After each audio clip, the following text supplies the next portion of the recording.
आज का प्यारा और शानदार टॉपिक है जो हमारा 18वीं नंबर की जो यूनिट चल रही है उस 18 नंबर की यूनिट में पॉइंट नंबर 4। इस पॉइंट नंबर अगर 4 की हम यहाँ पर या पॉइंट नंबर 3 4 हमने नेक्स्ट वाले पॉइंट में डिस्कस कर लिया था।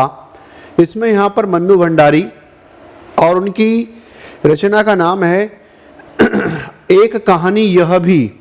मन्नू भंडारी और उनकी रचना का नाम है एक कहानी यह भी।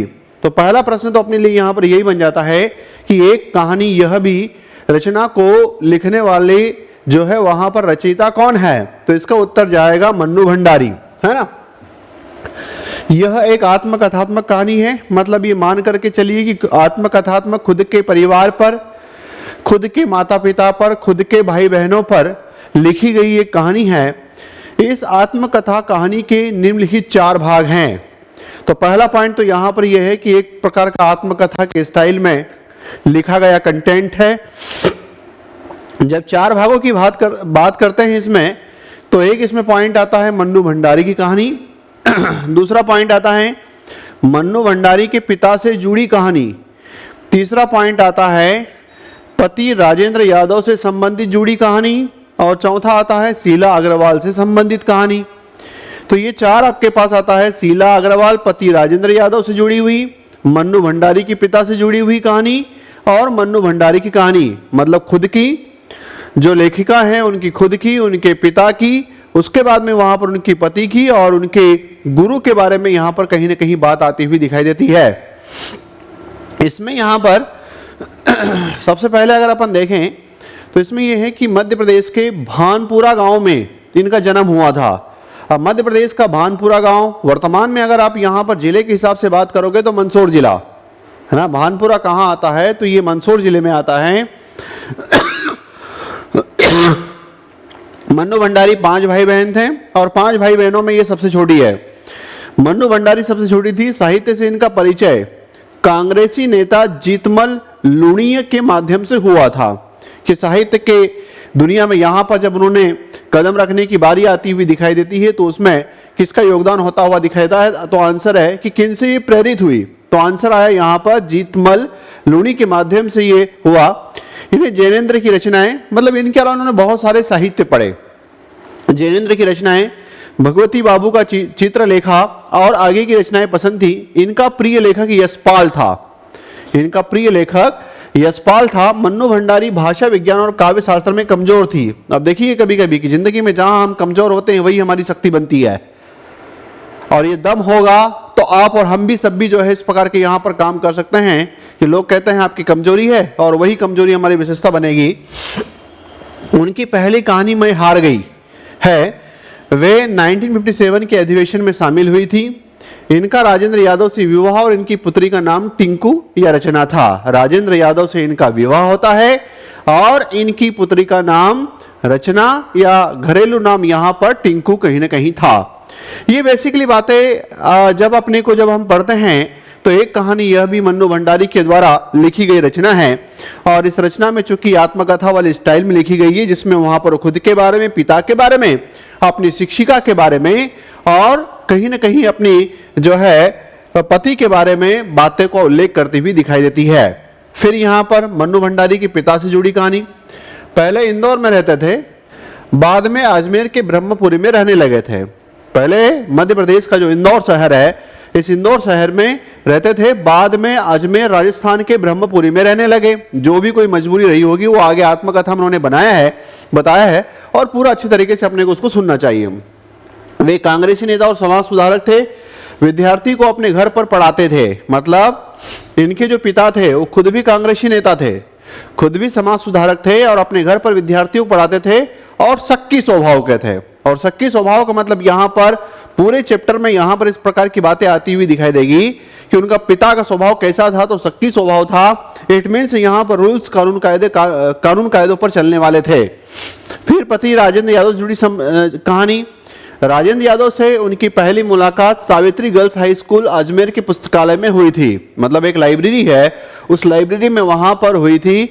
22 नवंबर को उनका विवाह हुआ और 35 वर्षों के बाद उनका विवाह उच्छेद हो गया। इट मीन्स यहाँ पर पति के साथ जो है वो 35 वर्ष तक रहे और उसके बाद विवाह को विच्छेद कर लिया। शीला अग्रवाल से संबंधित कहानी। अब शीला अग्रवाल इट मीन्स यहां पर कॉलेज की हिंदी की प्राध्यापिका। शीला अग्रवाल सावित्री गर्ल्स कॉलेज अजमेर में हिंदी की प्राध्यापिका थी, जो इनके ऊपर वहां पर इस बहुत अच्छा प्रभाव आता हुआ दिखाई देता है। इनका मुख्य पात्र मेरे हिसाब से तो 99 टाइम जो क्वेश्चन है वो क्वेश्चन आपके पास यहीं से आ जाएगा कि प्रमुख के पात्र जो हैं, जैसे उसमें पूछ लेना कि ये जीतमल लुणीय किस रचना का मुख्य पात्र है, तो एक कहानी यह भी है। या फिर सुशीला तो मन्नू भंडारी के बहन है, जो आमतौर पर मन्नू भंडारी की तुलना में खूब खूबसूरत थी, बहुत सुंदर थी, बहुत हंसमुख थी। सुशीला मन्नू भंडारी की बहन। शीला अग्रवाल उनके प्रोफेसर डॉक्टर अंबाराम जी, मिस्टर सेठी, कोमल कोठारी, पुष्पमयी बोस, निर्माजा जैन, अजीत जी, निर्मल हेमंत, डॉक्टर शैल कुमारी, अर्चना वर्मा। इसमें से यहां पर अगर अपने को पात्रों में कोई अगर याद रखना है तो एक तो जीतमल लुणी का नाम अच्छे से याद होना चाहिए, दूसरा सुशीला का नाम अच्छे से याद होना चाहिए, तीसरा शीला अग्रवाल का नाम अपने को कहीं ना कहीं अच्छे से यहां पर याद रखना चाहिए, क्योंकि इसमें स्थिति जो है वो अपने लिए यहां से प्रश्न बनने की संभावना है। प्रश्न तो कहीं से भी आ सकता है, लेकिन ये मान करके चलिए कि अभी की अगर दृष्टि से देखें तो यहां से अपने को प्रश्न बन सकता है इसमें। अब यहां से आगे चलते हैं और इसको पढ़ना चाहिए, क्योंकि अगर नहीं पढ़ेंगे तो फिर इस पर आधारित अगर कोई प्रश्न आ जाएगा तो प्रश्न का हम आंसर नहीं दे पाएंगे, है ना। जन्मी तो मध्य प्रदेश के भानपुरा गांव में थी। भानपुरा गांव जो है वर्तमान में मध्य प्रदेश के मंदसौर जिले में आता हुआ दिखाता है, लेकिन यादों का सिलसिला शुरू होता है अजमेर के ब्रह्मपुरी के मोहल्ले के उस 2 मंजिला महल से।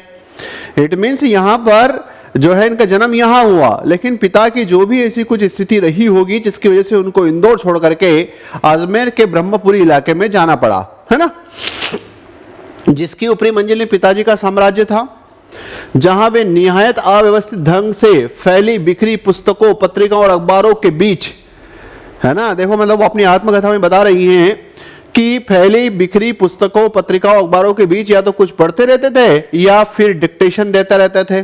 तो आमतौर पर यहां पर जो पिता की जो लाइफ स्टाइल है उनके बारे में बता रहे हैं कि उनका ऊपर का जो कमरा था और उसमें जो किताबें हैं, पूरे कमरे में उनकी अपनी किताबें फैली रहती थी। फिर आगे नीचे हम सब भाई बहनों के साथ रहती थी हमारी बेपड़ी। ये देखो प्रश्न है यहां से, बेपड़ी लिखी व्यक्ति विहीन माँ, मतलब इनकी माता जी जो है वो पढ़ी लिखी नहीं थी, भाई बहनों के साथ नीचे रहती थी। सवेरे से शाम तक हम सबकी इच्छा और पिताजी की आज्ञाओं का पालन करने के लिए सदैव तत्पर, मतलब पिताजी ने जो भी कहा, इन 5 भाई बहनों ने जो भी कहा, तो माता जी का काम है कि इन्होंने जो भी कहा उनकी आज्ञाओं का पालन करता रहना।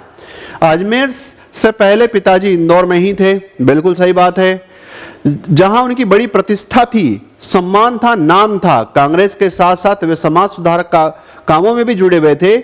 शिक्षा के केवल वो उपदेश नहीं देते थे, बल्कि उन दिनों 8-8, 10-10 विद्यार्थियों को अपने घर पर रखकर पढ़ाया है, जिनमें से कई तो बाद में ऊंचे ऊंचे ओहदों पर पहुंचे। ये उनकी खुशहाली के दिन थे और उन दिनों उनकी दरिया दिली के चर्चे भी कम नहीं थे। एक और वे बेहद कोमल और संवेदनशील व्यक्ति थे, तो दूसरी ओर बेहद क्रोधी और बेहद अहमवादी थे। पर यह सब तो मैंने केवल सुना, देखा तब तो इन गुणों के भग्न अवशेषों को ढोटे पिता थे।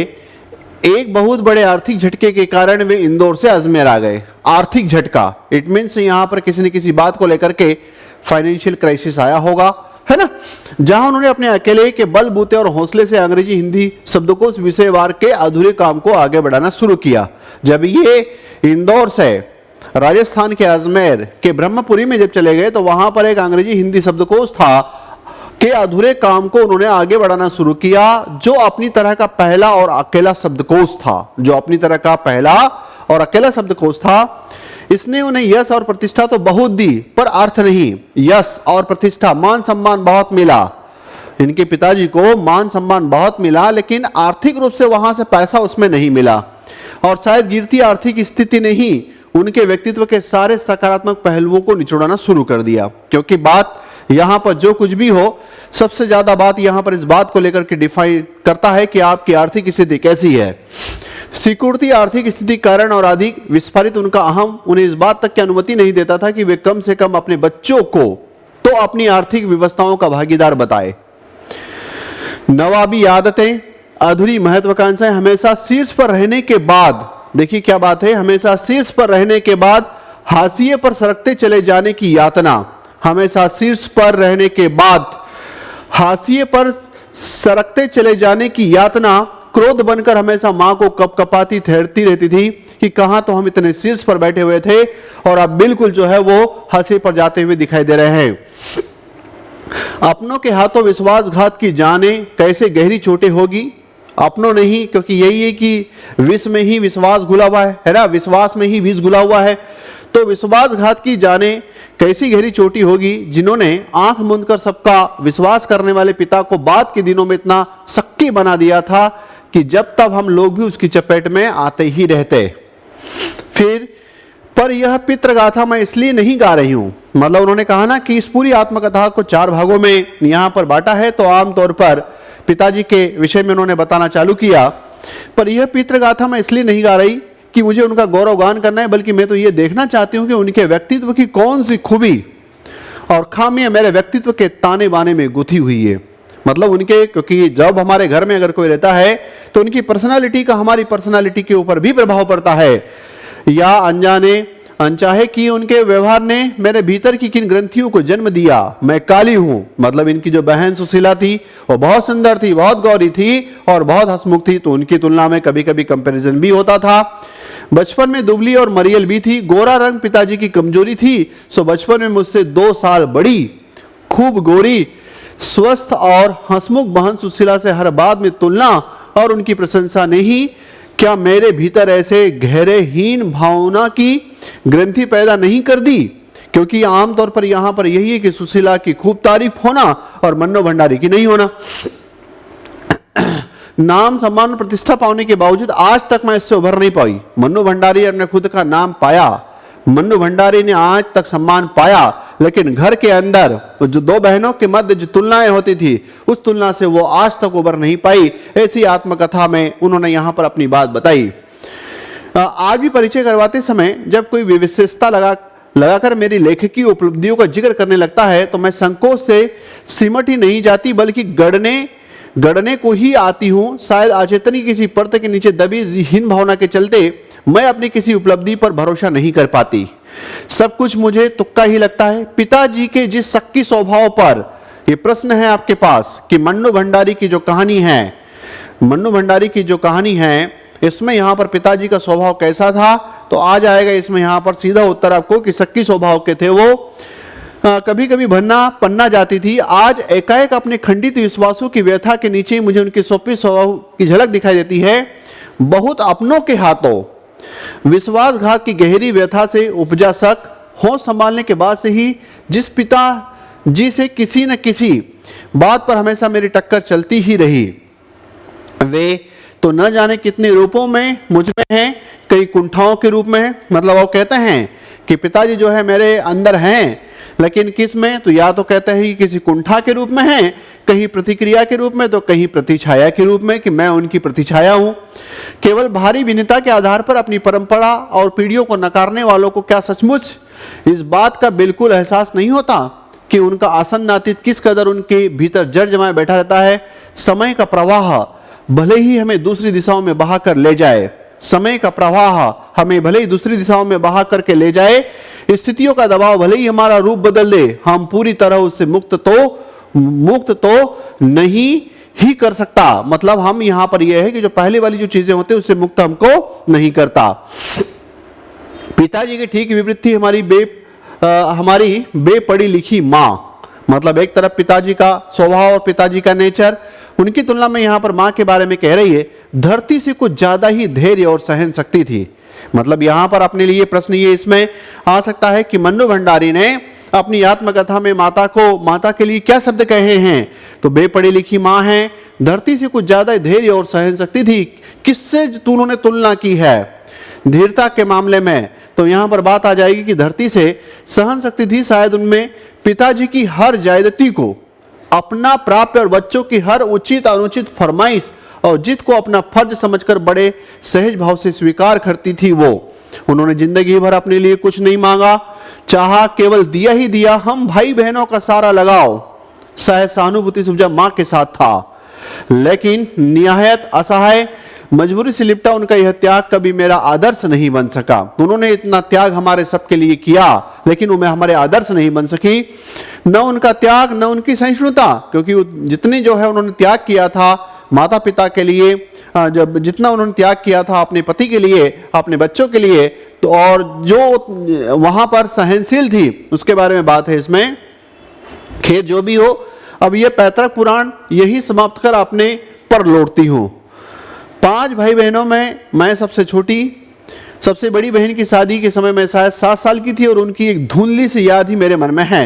लेकिन अपने से 2 साल बड़ी बहन सुशीला, ये पूछा जा सकता है प्रश्न कि सुशीला जो है वो पात्र किस रचना से लिया गया है ना, किस रचना में इनका उल्लेख है। और मैंने घर के बड़े से आंगन में बचपन के सारे खेल खेले, सतोलिया, लंगड़ी टांग, पकड़म पकड़ाई, काली टीलो तो कमरों में गुड़े गुड़ियों के ब्याह भी रचाए। पास पड़ोस की सहेलियों के साथ यूं खेलने को हमने भाइयों के साथ गिल्ली डंडा भी खेला और पतंग उड़ाने, कांच पिसकर मांझा सुतने का काम भी किया। लेकिन उनकी गतिविधियों का दायरा घर के बाहर ही अधिक रहता और हमारी सीमा थी घर। हाँ, इतना जरूर था कि उस जमाने में घर की दीवारें घर तक समाप्त नहीं हो जाती थी, बल्कि पूरे मोहल्ले तक फैली रहती थी। इसलिए मोहल्ले के किसी भी घर में जाने पर कोई पाबंदी नहीं थी, बल्कि कुछ घर तो परिवार का हिस्सा ही थे। आज तो मुझे बड़ी शिद्दत के साथ ये महसूस होता है कि अपनी जिंदगी खुद जीने के इस आधुनिक दबाव ने महानगरों के फ्लैट में रहने वालों को हमारे इस परंपरागत पड़ोस कल्चर से विच्छिन्न करके हमें कितना संकुचित, असहाय और असुरक्षित बना दिया है। मेरी कम से कम 1 दर्जन आरंभिक कहानियों के पात्र इसी मोहल्ले के हैं। 1 दर्जन कहानियों के पात्र इसी मोहल्ले के हैं जहां मैंने अपनी किशोरावस्था गुजारी, अपनी युवावस्था का आरंभ किया। 1-2 लड़कों को छोड़कर उनमें से कोई भी पात्र मेरे परिवार का नहीं है। बस इनको देखते सुनते इनके बीच में बड़ी हुई, लेकिन इनकी छाप मेरे मन पर कितनी गहरी थी, इस बात का एहसास तो मुझे कहानियां लिखते समय हुआ। इतने वर्षों के अंतराल ने भी उनकी भाव भंगिमा, भाषा किसी को भी धुंधला नहीं किया था और बिना किसी विशेष प्रयास के बड़े सहज स्वभाव से वे उतरते चले गए। उसी समय के दास साहब अपने व्यक्तित्व की अभिव्यक्ति के लिए अनुकूल परिस्थितियां पाते ही महाभोज में इतने वर्षों बाद कैसे एकाएक जीवित हो उठे, यह मेरे लिए आश्चर्य का विषय था और एक सुखद आश्चर्य का।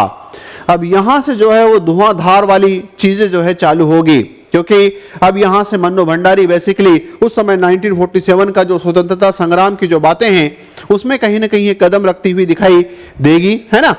उस समय तक हमारे परिवार में लड़की की विवाह के लिए अनिवार्य योग्यता थी उम्र में 16 वर्ष और शिक्षा में मैट्रिक। सन 1944 में सुशीला ने योग्यता प्राप्त की। कौन सी? 16 वर्ष की हो गई और शिक्षा में मैट्रिक, इट मीन्स उसकी शादी कर दी जाए और शादी करके कोलकाता चली गई।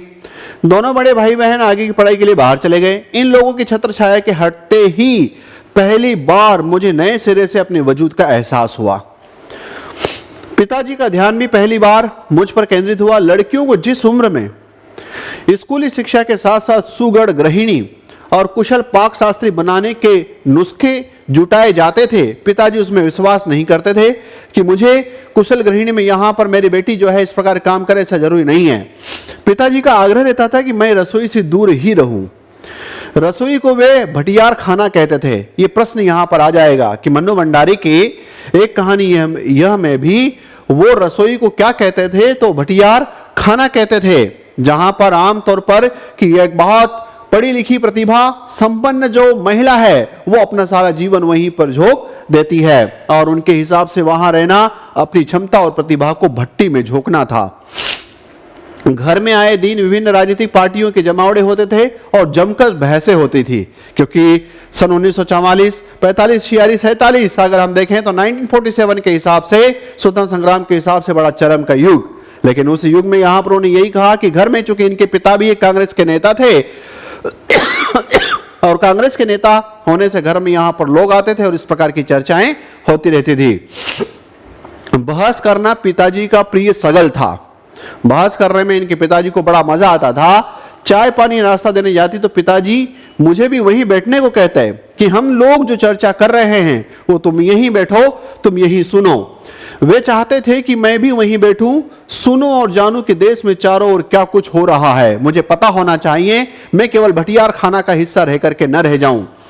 देश में हो भी तो कितना कुछ रहा था। सन 1942 के आंदोलन के बाद तो सारा देश जैसे खोल रहा था, लेकिन विभिन्न राजनीतिक पार्टियों की नीतियां, उनकी आपसी विरोध या मतभेदों की मुझे दूर दूर तक कोई समझ नहीं थी। हाँ, क्रांतिकारियों, देशभक्त शहीदों के रोमानी आकर्षण, उनकी कुर्बानियों से जरूर मन आक्रांत रहता था। सो 10वीं कक्षा तक आलम यह था कि बिना किसी खास समझ के घर में होने वाली बहसें सुनती थी। मतलब यहाँ पर यह है कि चर्चा जो भी हमारे घर में, यहाँ पर जितने भी इनके घर में लोग आते थे और इनके मध्य पिताजी और जो बहस करते थे उनको सुनती थी, और बिना चुनाव की, बिना लेखक की अहमियत से परिचित हुई किताबें पढ़ती थी। लेकिन सन 1945 में जैसे ही 10वीं पास करके मैं फर्स्ट ईयर में आई, हिंदी की प्राध्यापिका शीला अग्रवाल से परिचय हुआ। अगला प्रश्न आपके पास यहां पर यह है कि मन्नू भंडारी की एक कहानी यह भी है, इसमें यहां पर शीला अग्रवाल कौन थी? तो हिंदी की प्राध्यापिका थी, है ना। और मन्नू भंडारी कौन थी? तो गुरु थी। सावित्री गर्ल्स हाई स्कूल, जहां मैंने ककहरा सीखा, 1 साल पहले ही कॉलेज बना था और इसी साल वो नियुक्त हुई थी। मतलब कॉलेज 1 साल पहले ही जो है वो बना था, और ये मैडम भी जो शीला अग्रवाल है उसी समय 1 साल पहले वहां पर नियुक्त हुई। उन्होंने बाकायदा साहित्य की दुनिया में प्रवेश करवाया। मात्र पढ़ने को चुनाव करके पढ़ने में बदला। मात्र पढ़ने को चुनाव करके पढ़ने में बदला, है ना, कि चुनाव करके केवल पढ़ना ही नहीं है, चुनाव करके पढ़ना।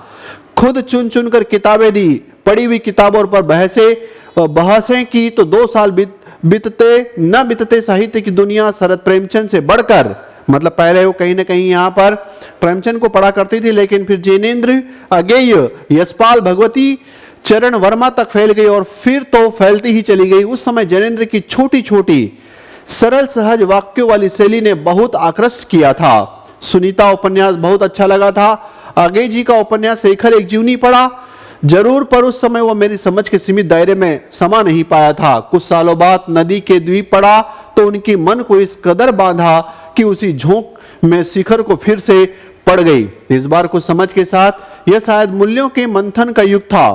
पाप करें कि पुण्य करें, नैतिकता करें कि अनैतिक करें, सही करें गलत करें कि बनी बनाई धारणाओं से आगे प्रश्न चिन्ह ही नहीं लग रहे थे, उन्हें ध्वस्त भी किया जा रहा था। इसी संदर्भ में जैनेन्द्र का त्याग पत्र, भगवती बाबू का चित्रलेखा पढ़ा और शीला अग्रवाल के साथ लंबी लंबी बहसें करती। उस उम्र में जितना समझ सकती थी समझा। इसका मतलब है यहाँ पर के साहित्य की दुनिया में इनको निखारने वाला कोई विद्वान था तो उसका नाम आपके पास यहाँ पर क्या आता है? मन्नू भंडारी का जो निखारने वाला तो नाम आता है शीला अग्रवाल, जो उनकी हिंदी की प्राध्यापिका थी।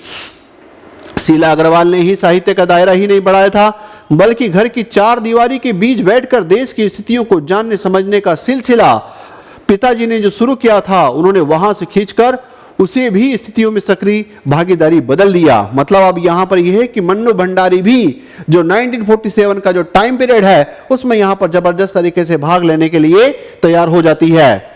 सन 46-47 के दिन वे स्थितियां, उसमें भी वैसे भी घर पर बैठे रहना संभव था भला? सवाल ही नहीं उठता कि जब सारा देश उबल रहा हो।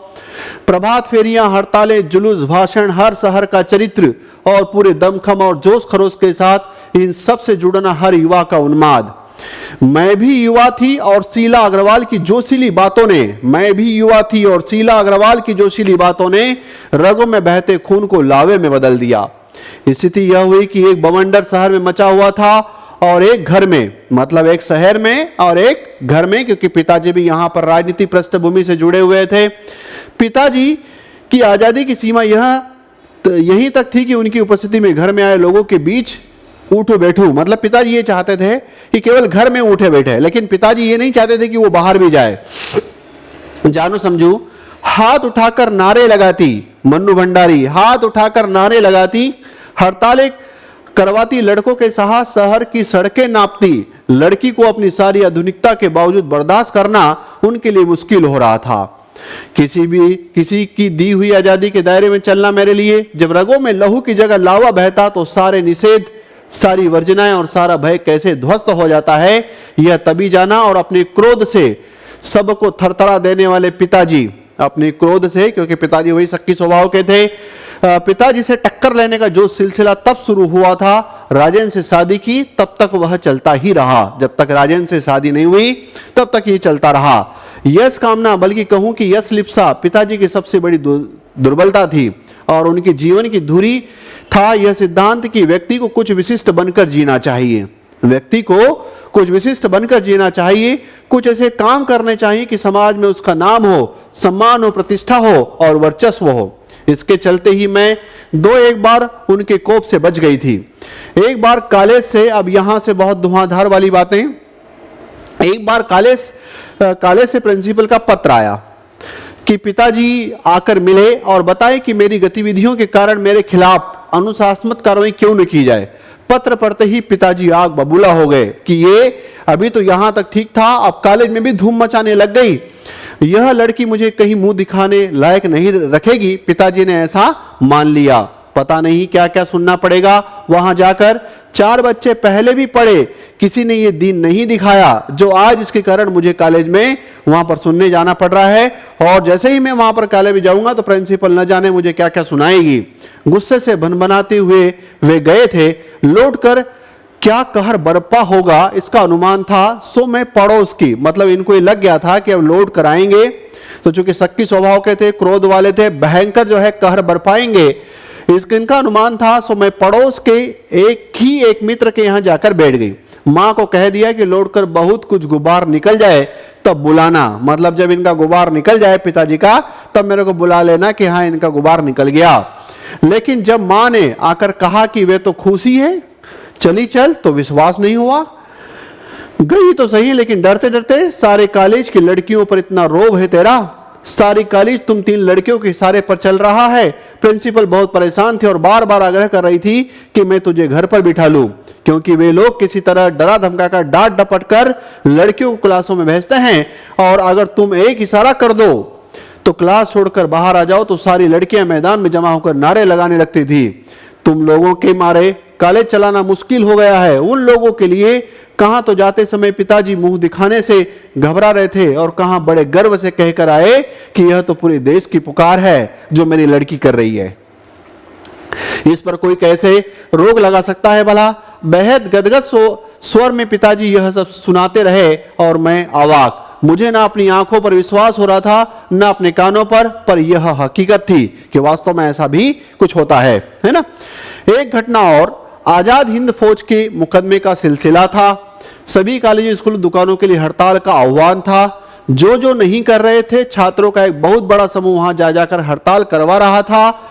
शाम को अजमेर का पूरा विद्यार्थी वर्ग चौपट मुख्य बाजार का चौराहा पर इकट्ठा हुआ और फिर हुई भाषणबाजी। इस बीच पिताजी के एक निहायत दकियानुसी, मतलब बहुत उनके दकियानुसी मतलब बहुत पास के उनके मित्र, इस बीच पिताजी के एक निहायत दकियानुसी मित्र ने घर आकर अच्छी तरह पिताजी की लू उतारी। अरे उस मन्नू की तो मती मारी गई है, पर भंडारी जी आपको क्या हुआ? ठीक है आपने लड़कियों को आजादी दी, क्योंकि ये भी वहां पर बढ़ चढ़ करके उसमें भाषणों में हिस्सा ले रही थी, पर देखते आप जाने कैसे कैसे उल्टे सीधे लड़कों के साथ हड़तालें करवाती, हुड़दंग मचाती रही, फिर रही वह हमारे आपके घरों की लड़कियों को शोभा देता है क्या? यह सब कोई मान मर्यादा, इज्जत, आबरू का ख्याल भी रह गया है आपको या नहीं? मतलब उनके पिताजी को उनके दोस्त जो है बातें बता रहे हैं। वे तो आग लगाकर चले गए और पिताजी सारे दिन भभकते रहे। बस अब यह रह गया कि लोग आकर थू थू करके चले जाए, बंद करो अब इस मन्नू का घर से बाहर निकलना। इन सब के बेखबर मैं रात होने पर घर लौटी तो पिताजी एक बेहद अंतरंग और अभिन्न मित्र ही नहीं, अजमेर के सबसे प्रतिष्ठित और सम्मानित डॉक्टर अंबालाल जी बैठे थे। मतलब उनके अजमेर के कोई एक बहुत बड़े व्यक्ति होंगे जिनका नाम है डॉक्टर अंबालाल जी बैठे थे। मुझे देखते उन्होंने बड़ी गर्मजोशी से स्वागत किया। आओ आओ मन्नू, मैं तो चौपड़ पर तुम्हारा भाषण सुनते ही सीधा भंडारी जी को बधाई देने चला आया। मतलब एक जो है वहां पर बुराई करके गया और दूसरा जो है बधाई देने आया। I am really proud of you, I am really proud of you. क्या तुम घर में घुसे रहते हो भंडारी जी? घर से निकला भी करो। भंडारी जी को कह रहे हैं यू हैव मिस्ड समथिंग, और वे धुआंधार तारीफ करने लगे। वे बोलते जा रहे थे और पिताजी के चेहरे का संतोष धीरे धीरे गर्व में बदलता जा रहा था। भीतर जाने पर मां ने दोपहर के गुस्से वाली बात बताई तो मैंने राहत की सांस ली। आज पीछे मुड़कर देखती हूं तो इतना तो समझ में आता ही है कि क्या तो उस समय मेरी उम्र थी और क्या मेरा भाषण रहा होगा। यह तो डॉक्टर साहब का स्नेह था जो उनके मुंह से प्रशंसा बनकर बह रहा था, है ना। यह भी हो सकता है कि आज से 50 साल पहले अजमेर जैसे शहर में चारों ओर से उमड़ते भीड़ के बीच एक लड़की का बिना किसी संकोच और झिझक के यूं धुआंधार बोलते चले जाना ही इसके मूल में रहा हो। पर पिताजी कितनी तरह के अंतर विद्रोह के बीच जीते थे। एक और विशिष्ट बनने और बनाने की प्रबल लालसा कि विशिष्ट बनो, तो दूसरी ओर सामाजिक छवि के प्रति उनकी सजगता पर क्या संभव था। क्या पिताजी का इस बात का बिल्कुल भी एहसास नहीं था कि इन दोनों का रास्ता ही टकराहट का है। सन 47 में मई महीने में शीला अग्रवाल को कॉलेज वालों नोटिस थमा दिया। लड़कियों को भड़काने और कॉलेजों का अनुशासन बिगाड़ने के आरोप में इस बात को लेकर हुड़दंगा न मचे, इसलिए जुलाई में 3rd ईयर क्लासेस बंद करके हम 2-3 छात्राओं का प्रवेश निषिद्ध कर दिया। हुड़दंग तो बाहर रहकर भी इतना मचाया कि कॉलेज वालों को अगस्त में आखिर 3rd ईयर खोलना पड़ा। जीत की खुशी पर सामने खड़ी बहुत बड़ी चीर प्रतीक्षित खुशी के सामने ये खुशी बिला गई। शताब्दी की सबसे बड़ी उपलब्धि 15 अगस्त 1947। मान लो पूरा का पूरा ये जो मैटर है ये इस बात के आसपास यहां पर घूमता हुआ दिखाई देता है। चूंकि मुझे पता है यहां पर कि आपको एक बार सुनना तो चाहिए, आपको इसको पढ़ना तो पड़ेगा। यदि अगर आप चाहते हो कि मेरा प्रश्न यहां से 99 टाइम आएगा और आपका प्रश्न गलत ना हो, इस पर बेस्ड अब मैं आपको कुछ प्रश्नों की प्रैक्टिस कराता हूं। लेखिका के व्यक्तित्व पर पिता का क्या प्रभाव पड़ा, तो पिता यहां पर यही है कि पिता का क्या प्रभाव पड़ा, तो हीन भावना से वो ग्रसित हो गई।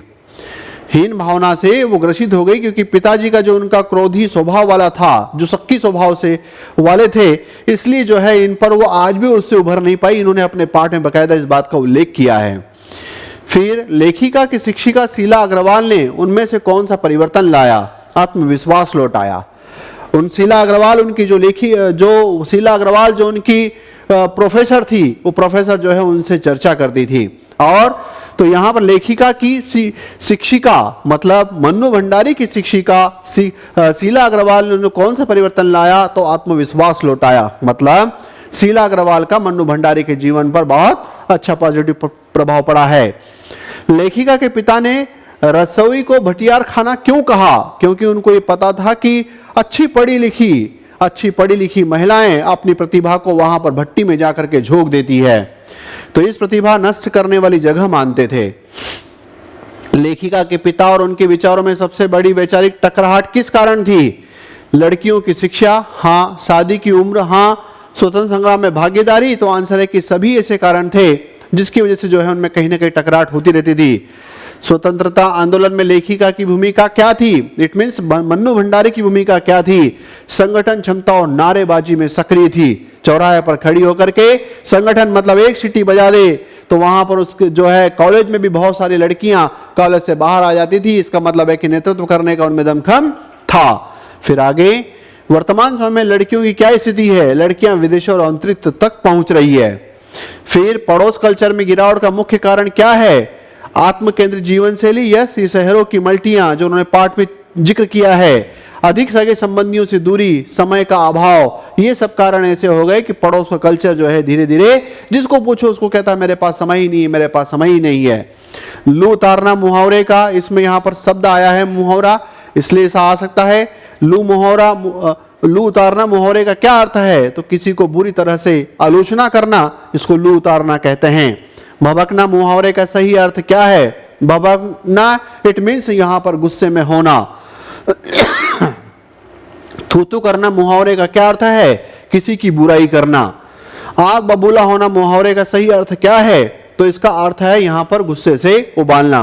कुल मिलाकर के ये पूरा पाठ अपने को जिस दिशा में ले जाता है, यदि अगर आप इसको सिस्टमेटिक ढंग से एक बार दो बार अगर इसको सुन लें तो गारंटी है कि आपका प्रश्न यहां से गलत नहीं होगा। इसमें पात्रों का नाम, जिन 4 बातों का उल्लेख है, बहन का नाम, गुरु का नाम और उनके जो अभिन्न मित्र डॉक्टर अंबाराम का नाम, और पिता का एक चरित्र कैसा था, माँ का चरित्र इसमें यहाँ पर कैसा था, ये खुद अपने आप में यहाँ पर कैसे थी, इनके टीचर का चरित्र कैसा था, इन सब सारी बातों को यदि एनालिसिस कर लोगे तो आपका प्रश्न यहाँ से गलत नहीं होगा। इस पॉइंट को जो है मैं यहीं पर विराम देता हूँ, फिर इससे आगे वाला अपन स्टार्ट करेंगे।